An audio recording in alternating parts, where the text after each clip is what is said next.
Good afternoon. I've just come back from Parliament where I've announced the next phase of our economic support. My main message today is this. Our economic plan is evolving because the situation is evolving. In March, we hoped we were facing a temporary period of disruption.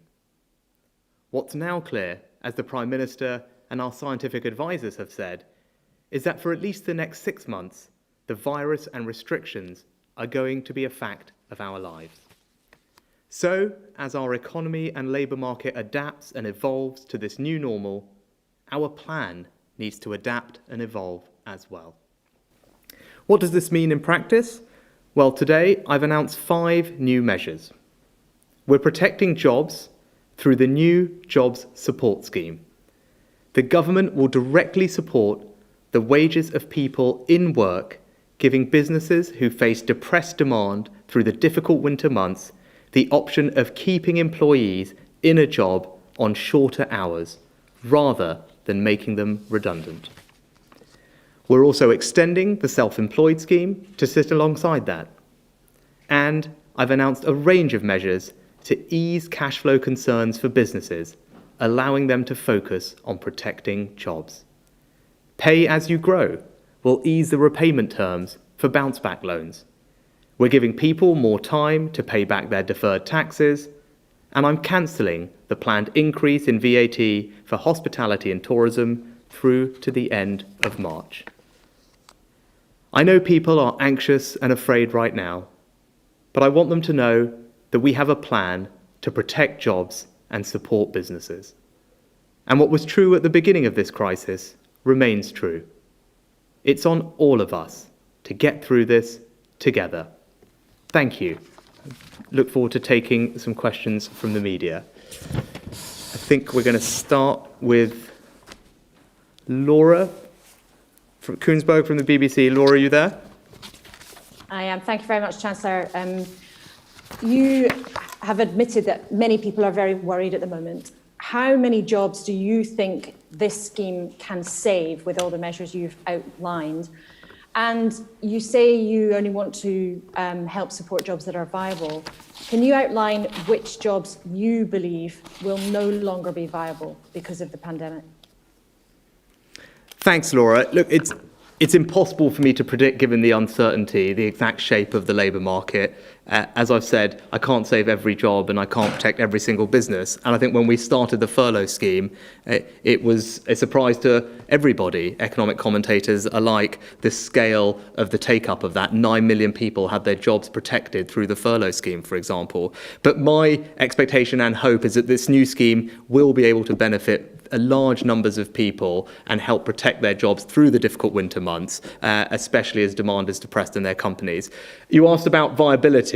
Now, it's not for me to sit here and make pronouncements upon exactly what job is viable and not, but what we do need to do is evolve our support now that we're through the acute phase of the crisis and make sure that where we are putting that support, we're doing it where it can make the most difference. And I believe it is the right thing to do to concentrate that support on jobs which have a genuine prospect of being viable and providing long-term security for those employees. And the way we can do that is through the test, where employees have to be working a minimum amount of time, and that wasn't a feature of the furlough scheme where people could be at home the entire time. That's a change in this scheme, and that's the way to think about viability. Okay, I think next are we going to the ITV, and Joel? Yeah, hello there, Chancellor. The new job support scheme is far less generous. Employers are doing the heavy lifting. Do you really think there's a powerful incentive for them to hold on to staff? Joel, it's definitely different to the furlough scheme. You're absolutely right. It's more targeted, and I think that's right. I think as we've now in a different phase of this crisis, we can act in a more targeted way to support those businesses who really need our help. So, for example, larger businesses on this scheme will have to demonstrate that their revenues are falling as a result of what's happening to them. So that's something that we've changed again, which will change who's eligible for it, which I think is a sensible and right thing to do because we're putting large sums of taxpayer money behind this. And in terms of generosity, I think actually what this scheme does is demonstrate that there is a partnership because of the time that people are not working. If you think about that cost, that burden, that is shared equally between the employer, the government, and the employee themselves. And I think that's a very fair way to approach this. We're all in this together, and that's the right way that this scheme should operate. And I think the last thing I'd say is you can use this scheme in conjunction with the jobs retention bonus that we put in place in the summer. And if you look at the combined impact of those, I think it provides a very significant cash incentive for businesses to retain their staff, even if that means on reduced hours. Next, we're going to Sky and Ed Conway. Hi, Chancellor. The Prime Minister told us today that no one should be penalised for doing the right thing when it comes to COVID-19. I just wonder, what's your message for those thousands, millions perhaps, of employees who are being penalised by your restrictions and who won't be helped out by your new scheme? I think, Ed, I think it's wrong to talk about people being penalised for the restrictions. I think, look, we have to have these restrictions, all of us collectively together, because that's the only way and the best way to suppress the spread of this virus. And in the end, that's the best way to protect all of us. So I don't view them quite in the same way. But you're right, we don't want people to be disadvantaged as best we can by what's happening, which is why we've put in place, I think, incredibly generous improvements to our welfare system through the increases in universal credit, the local housing allowance, which helps people with their rental payments if they need it. We created a hardship fund for local authorities for those of their vulnerable citizens who are struggling with council tax payments. So I think we've put in place a range of things to help the most vulnerable. And most recently, for those who are being told to isolate because of the track and trace system, they, if they need, will have access to a £500 payment to help tide them through that if their earnings are going to see a significant disruption and they need that extra assistance. So I think that demonstrates our commitment to make good on that pledge. We want people to be supported to do the right thing, and throughout all of this, we want to make sure that we protect the most vulnerable in our society. I think next we're going to Channel 4. Is that right? Helio, are you there? Hello? Yes, thank you, Chancellor. I'd really like to pin you down on this question of viability, because people at home will be very anxious about whether their jobs are viable. I mean, we spoke to a sandwich shop owner yesterday who's been in the city for 40 years. I wonder, Chancellor, if you would encourage that shop owner to keep his staff on, despite the fact that trading has gone down 90% since people were told to work from home. Do you think jobs like those, where trading has fallen off completely, are those jobs still viable? Well, I think, Healy, as I said, it's not for me to sit here and make pronouncements on every individual job. What I want to be able to do is provide as much support as possible, given the constraints that we operate in. We obviously can't sustain the same level of things that we were doing at the beginning of this crisis, but nor would it right to do so either, because the situation has evolved. This is now something, as I said earlier, we know is going to be a fact of our lives for a while to come, and that means the economy is going to change and adapt. I can't promise that everyone can go back to the job that they used to have, and that's why, in the summer, we outlined a range of measures to help people find new opportunities. So, for example, we've increased our investment in apprenticeships. We've created the Kickstart scheme. All of that is designed to help people find a new future if the job that they used to have is not one that is going to be there for them now, despite the considerable support we've put in place to try and protect as many of those jobs as possible. Next to Channel 5 and Andy Bell. Andy, good afternoon. Afternoon, Chancellor. The fact is there are still some big sectors of the economy which are absolutely restricted and having terrible difficulties because of restrictions put in by the government. Hospitality is obviously the one that comes to mind. You did have the choice to have the furlough scheme in specific sectors. You've decided not to. People are absolutely clear that there will be jobs lost in areas like hospitality. Are those, as a result of your decision, are those jobs that are going to be lost just the price that now has to be paid for, as you would put it, adapting to the government's response to this pandemic? Andy, you talk about hospitality rightly, because it's an industry that's been particularly affected by what's happened over the last few months and continues to be effective. I think it's probably worth reminding ourselves about what we have done for that industry. So everyone in that industry is not paying any business rates whatsoever this year. That's a significant part of a business's cash flow. We've also provided those businesses with cash grants of £10,000 or £25,000, something that was not available for other industries and has made an enormous difference to almost 1 million small and medium-sized businesses. Obviously, we had the initiatives over the summer to help try and catalyse demand in that industry, and the VAT cut from 20% to 5%, which is worth billions of pounds of support to that industry. And obviously I announced today that that VAT cut, which was meant to expire in January, will be pushed out through to the spring at the end of March. So I think, that represents a considerable amount of support for that industry at what is, I appreciate, a very difficult time. And they will also be able to make use of this new scheme. I think for most people in that industry, they're open and they're operating, but they are having depressed demand. And the scheme that I've outlined today, the job support scheme, is designed to deal with exactly that situation. It helps them reduce their employees' hours. We all chip in to make up some of the difference, and the job can be saved and no one has to be let go. So I think it can help. Next we go to Times Radio and Tom Newton-Dunn. Good afternoon, Chancellor. Hi, Tom. Hi. You've been very honest in wanting to level with the British public. Perhaps you continue to do so. Can you say with any surety that unemployment won't go over 4 million during this pandemic? And talking directly to the people who will lose their jobs, okay, you don't want to put a number on it, but can you say to them that your interventions are enough to get them back into new work by Christmas? And if not Christmas, then when?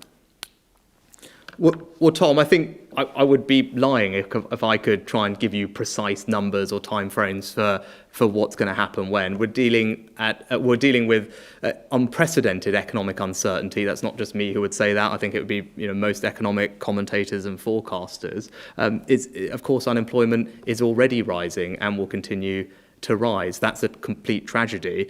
We've already lost 700,000 jobs. Those people's security is now under threat, which is why I'm doing absolutely everything I can. It remains my number one priority to protect, support and create jobs wherever I can across the economy. Not going to be able to save every job, but I think the interventions we made in the summer to create new jobs. We talked about the Kickstart scheme before. That's a landmark programme to provide job placements for young people who are at risk of long-term unemployment. That will be up and running very shortly. Applications are already coming in. Those young people will start their new jobs in weeks, in the coming months. There will be 250,000 of them over the next year. So some of the actions we've taken are already starting to bear fruit. We're increasing the capacity of our job centres. We've invested in new apprentices at a time where it's difficult. So look, we're throwing everything at it. Things are already happening, but there's a lot of difficult times to come. But I want people to be reassured that we will keep focusing on this. It remains my number one priority. If we go to the Financial Times and Delphine. Hello. Chancellor, you've underlined the need for the support measures to evolve as the situation evolves. Are you still prepared to scale up these measures if, as seems very likely now, we're going to see tougher restrictions over the next couple of months? I think, Delphine, first of all, we've just announced all the measures. So I think that it's important that we let them take hold and implement them. And actually, we're acting in advance of what we know will be a difficult winter economy. I think we know the coming months are going to be tricky, and that's why we've acted with speed. We've been working on these plans for a while. Now was the right time to outline them. They will come into force imminently and make a real difference to businesses on the ground. So I hope you'll be reassured by that, and people can be reassured by that we always stand ready to do what's necessary. I've been consistent throughout this crisis that this is an unprecedented situation. It demands a bold response, it demands rapid responses, and it demands creative responses because we haven't dealt with things like this before. So we're going to try new things. I think the job support scheme is an example of that. That's something that has never been tried at this scale in the UK labour market before, and I believe it will make a genuine difference to people's prospects. But if you're asking me if I'm ready to do more as a situation evolves, of course I am, and that's what we have been doing, and that's what we will continue to do as we get through the winter and through to next year. I think next to the Daily Mail, Ruth Sutherland. Ruth, are you there? I'm here. Yes, good afternoon, Chancellor. Hi. Obviously, it's entirely right that we support jobs and we support businesses at this hugely difficult time. But how are you going to pay the bill in the long term? Ruth, I'm delighted that you asked that question, and it's really important. Of course, at the moment, we're providing a lot of support. We can't continue to provide the same degree of support that we did at the beginning of this crisis and sustain it at that level. It's simply not affordable and not sustainable for a prolonged period of time, which is now we've evolved the situation. The economy is reopening, things are growing again, albeit from a low base. And that's why we are now doing support in a more targeted way, concentrating it on where it can make the most difference, because we have to be mindful of the cost of all of these things. I think everyone is cognizant of what we have done, the scale of what we have done. The situation would have been worse if we hadn't done that. So I think in the long term, it's the right thing to do to have acted in the way we have and to continue providing support to the economy as we go through this difficult winter time. But you're right, over time and as the economy recovers, we absolutely need to have an eye on our public finances and to make sure that we're in a strong and sustainable position. And it's only because of the decisions that were taken before I had this job by previous chancellors that our public finances were in a strong position. And I pay tribute to my predecessors for making those difficult decisions. That's what enabled me to react in this particular way. It reminds us of the importance of repairing public finances, having a strong economy, so that when problems like this come along, you can throw a lot at them. But I will obviously have to make similar difficult decisions in the future as we get on a path back to sustainability. But right now, the priority is supporting the economy, throwing everything we've got at protecting people's jobs, and that's what I will continue to do. Next, to the Times and Phil Aldrich. Phil, good afternoon. Afternoon, Chancellor. Capital Economics have come up with an estimate of about £5 billion for the cost of these interventions today. I just wondered if you had a more accurate estimate of the cost of these schemes.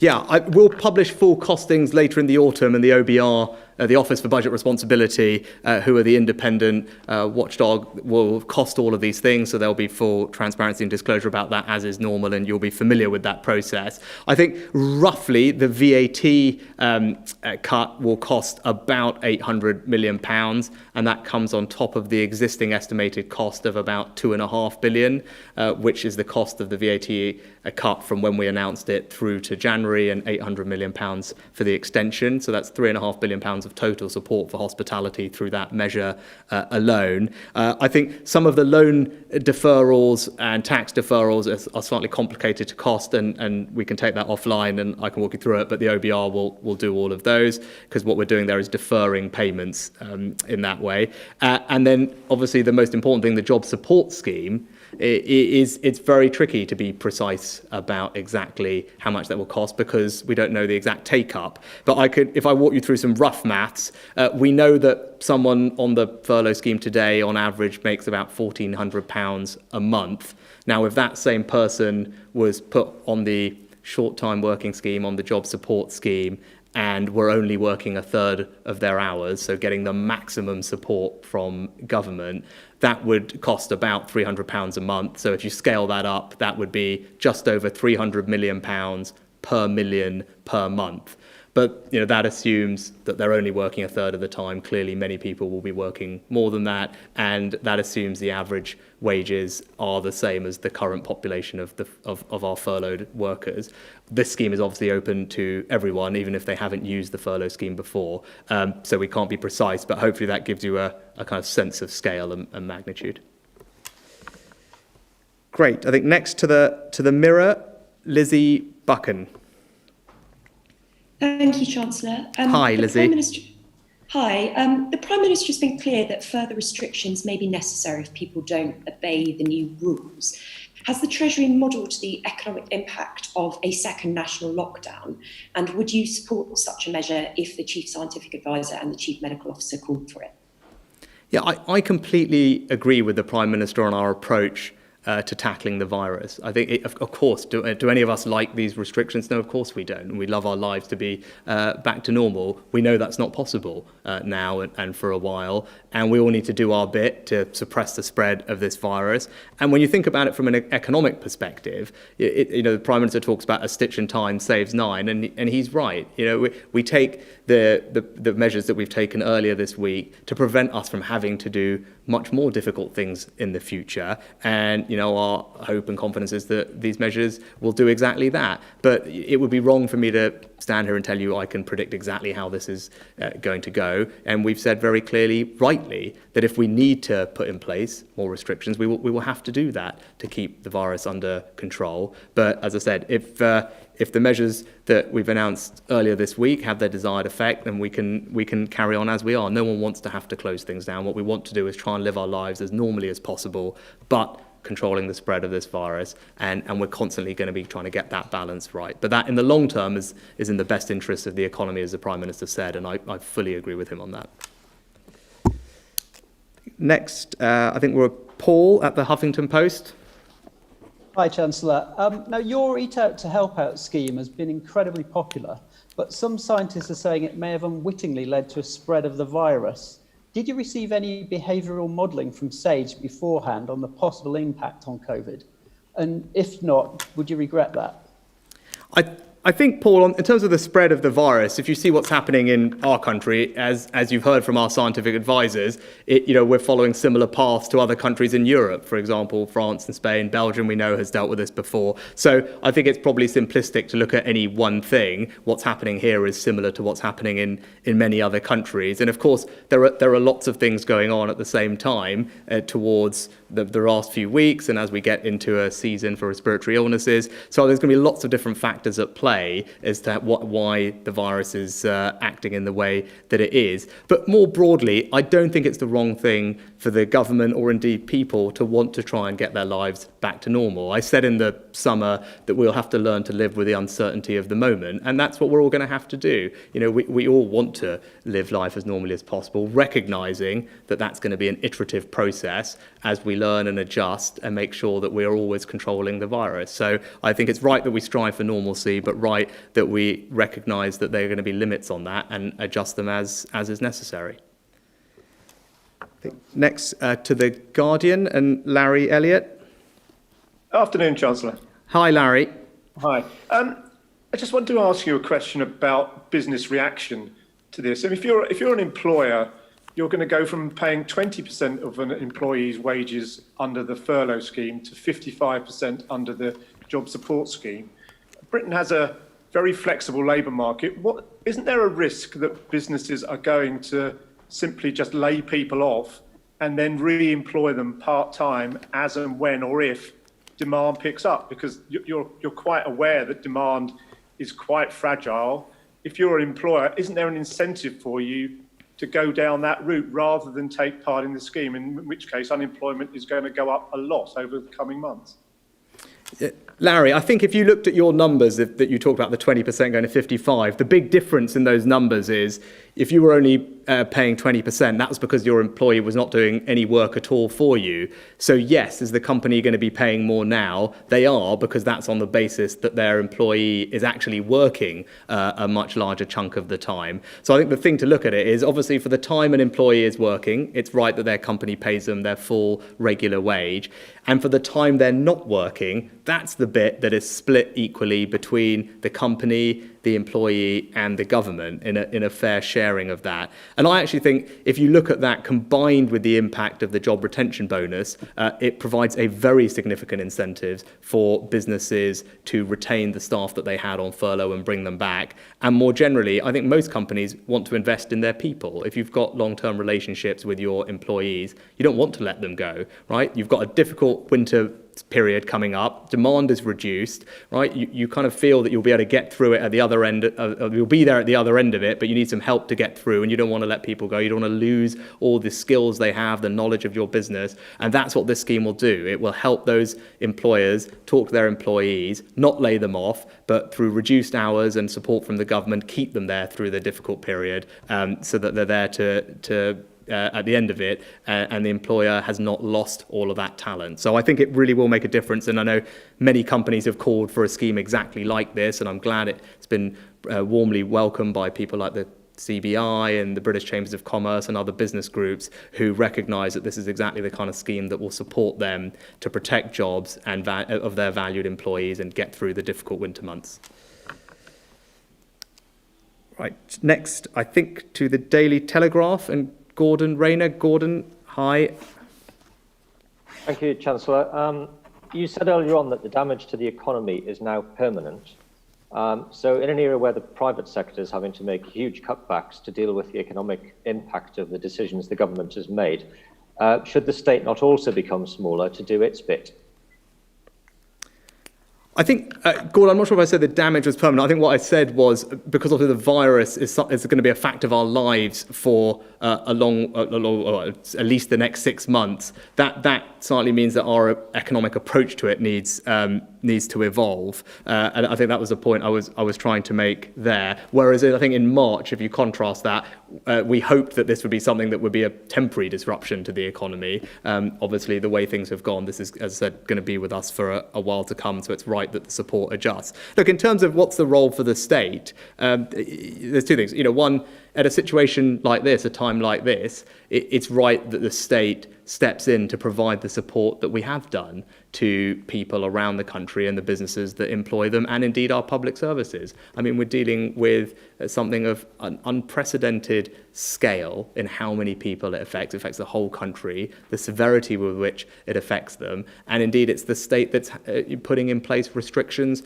on all of our activity in order to suppress the virus to our collective benefit. So I think that does mean the state has a slightly different role to play, versus peacetime, if you want to make that analogy. But going forward, you ask about, I think if you're talking about the size of government, and I think there what I would say is, look, I agree with you. I think that obviously the state being able to be as nimble and agile as possible means it doesn't have to raise as much tax revenue from people, and people can keep more of the money that they earn rather than having to hand it over for things. That is in general a good thing, right? We have to pay for the services that we want, but obviously, better that people keep more of their own money. But as we get through this, we can get back to a more normal situation where we go back to ordinary business, and that's where we'll get to. But in the short term, it's right that we act in the way that we do. It's right that we provide the support that we have. That's for all our benefit, and it means that the economy actually will be stronger and bounce back faster when we get through to the other side. I think next, The Sun and Matt Dathan. Matt, are you there? Yes, I am. What's your message to people still on full-time furlough?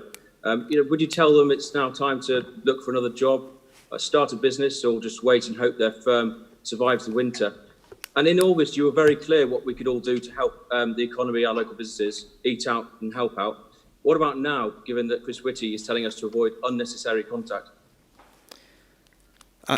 Matt, for those that are on furlough, I'd say, well, the good news is, first of all, that we have seen millions of people come back from furlough into work. And I think that's something that we should take a moment to reflect on, and that's very good news. 9 million people at the peak were on furlough, having their jobs protected. Over half of them are already back at work, and we're down to about 1 in 10 of the labour force, something around that level, which are still on the furlough scheme, but are able to start working. Obviously, we want as many of those people to get back to work as possible. I hope they feel reassured that we're trying to make that a reality through things like the job retention bonus, where we're providing their employer with a significant cash bonus if they're able to bring them back, and even now on a part-time basis, on fewer hours, using the support from the job support scheme. We're making it as easy as possible for companies in a way that we can to bring those last remaining team members back into their workplaces. In terms of what we can all do now, what's the best thing we can do to help? I like your idea of people starting up businesses. That's great. We have startup loan scheme, so people should have a look at that if they're interested in that. What can we do now? The best thing we can do now is follow the guidelines. And the Prime Minister, I think, made a really compelling and passionate statement on Tuesday explaining where we were and the role that we all have to play. And if we all, can do what we need to do, we can suppress the spread of this virus. And it means that we can then protect as much of our economy as possible. And that ultimately is the only long-run sustainable way to create new jobs, or indeed protect the ones that we've had. Is ultimately we need a functioning economy with businesses that are doing what they do. If we can do that and get on the back of this, then I think we're in good shape, and we see early signs of progress. Right, from a low base, GDP is starting to grow again. We've got economic growth coming back.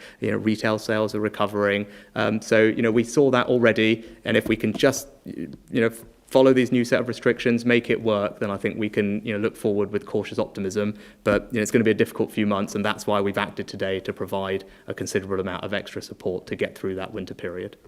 And I think lastly to Bloomberg and Alex. Thank you very much, Chancellor. Hundreds of thousands of self-employed people missed out, fell between the cracks of your earlier schemes earlier this year, and they look set to miss out again. What's your message to those people? Is it that they should abandon the careers they've built for themselves and seek alternative work? And if I might just push you on jobs, you've said you can't protect every jobs. A responsible Treasury must have done modelling. How many jobs do you expect to go over coming months? So, Alex, on your first point around self-employed, I think it's probably worth bearing in mind, I think the support that we've put in place for self-employed has been more generous, more comprehensive, and now, as a result of the announcements today, more long-lasting than I think pretty much any country anywhere around the world. And it's benefited around 2.5 million people who are running self-employed small businesses. So I think that's the first thing to say. So I'm proud that we've done that, and I know what a difference it has made. It means that 95% of people who are majority self-employed receive support. Now, obviously, in the past, we have not been able to extend that to people who we don't know about because they've never filed a tax return. Obviously, there's no possible way for us to judge exactly what they've earned, what kind of support they deserve, and that's why we made the decisions we did at the time. But that's notwithstanding the announcements today, there will be significant support for that population already and into the future. And to your last point, I don't, and I can point you to independent forecasters like the Bank of England or the Office for Budget Responsibility, and look, their forecasts don't make for good reading, right? They're forecasting unemployment to go up to high single digits by the end of the year, right? That is a tragedy, but it's not that that's something that's coming. It's already starting to happen. Almost 750,000 people have already lost their job as a result of what's happening to our economy, and that's why it's my number one priority. That's why from the beginning of this crisis I've been determined to try and protect as many people's jobs as possible. That's why we introduced the furlough scheme. That's why in the summer, as our economy was reopening, I announced the £30 billion plan for jobs to support, create and protect jobs across the United Kingdom, particularly for young people, with initiatives like our Kickstart scheme, which is getting going. And that's why today, to help businesses get through the difficult winter period, we've announced the Job Support Scheme, a radical new policy to help protect as many jobs as possible by chipping in together with an employer to allow them to keep people on part-time work rather than laying them off. So all of this stuff put together, I think, shows you how committed I am and the government is to trying to do everything we can protect as many jobs as possible, especially now at what will be a difficult few months. But I'm confident that we will get through it, and we will get through it together. Thank you very much.